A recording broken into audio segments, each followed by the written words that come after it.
Who's the essential ad in fantasy baseball, and who's it time to cut bait on? We'll go through all of that in this week's Rotoworld Fantasy Baseball ad drop. The player I'm adding this week is Miami Marlins starting pitcher Edward Cabrera, who's rostered in 49% of Yahoo leagues.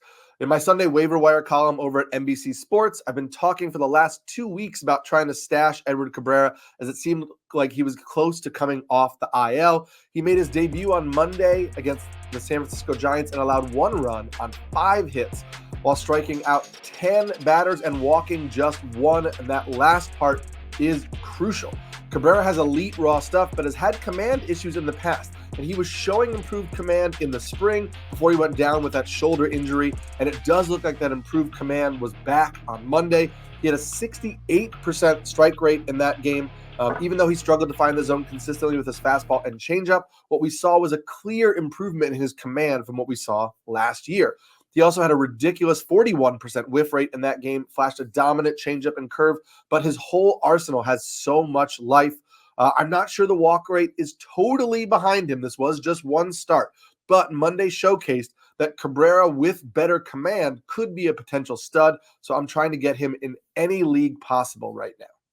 The player I'm holding right now is St. Louis Cardinals outfielder Jordan Walker, who's rostered in 65% of Yahoo leagues. There's a weird narrative around Jordan Walker right now where people are messaging me on Twitter and saying that he's never been good. First of all, he's just 22 years old and came into last season as a top 15 prospect in all of baseball. Second, last year he hit .276 with 16 home runs, 7 steals, and a 22% strikeout rate as a 21-year-old in 117 games in Major League Baseball. That's good. I know he didn't live up to the lofty ADP that he had in last year's draft, but that's a pretty solid season for a player that young. So saying he hasn't done anything at the Major League Baseball level is actually just incorrect. His surface level stats this year are not great, but I like a few of the things he's doing from a process standpoint. He's chasing outside of the zone less. He's being more aggressive in the zone. He's also lifting the ball a little bit more. That's led to a 9% barrel rate so far this season and higher average exit velocities. However, even though he's hitting the ball harder, he's swinging and missing more and pulling the ball on the ground more, which are 2 things that we really don't like. But to me, this is a young player who's trying to be more aggressive and is perhaps being a little too aggressive and swinging at pitches he can't consistently do damage on. Since he's still making hard contact and he's not chasing pitches out of the zone, I think this is an easy adjustment where you just dial his aggression back a little bit and look for him to hunt pitches that he can really do damage on. I understand if you want to bench him for the time being, but I would really not drop him unless you're in a really shallow league.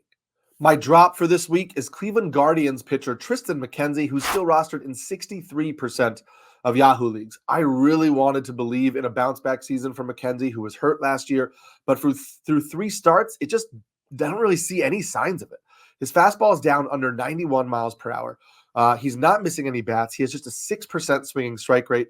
His K minus walk ratio is -11. Yes, that is a negative number. His command just seems really wonky right now with a 56% strike rate on the season, and he has a well below average quality pitch rating on Pitcher List.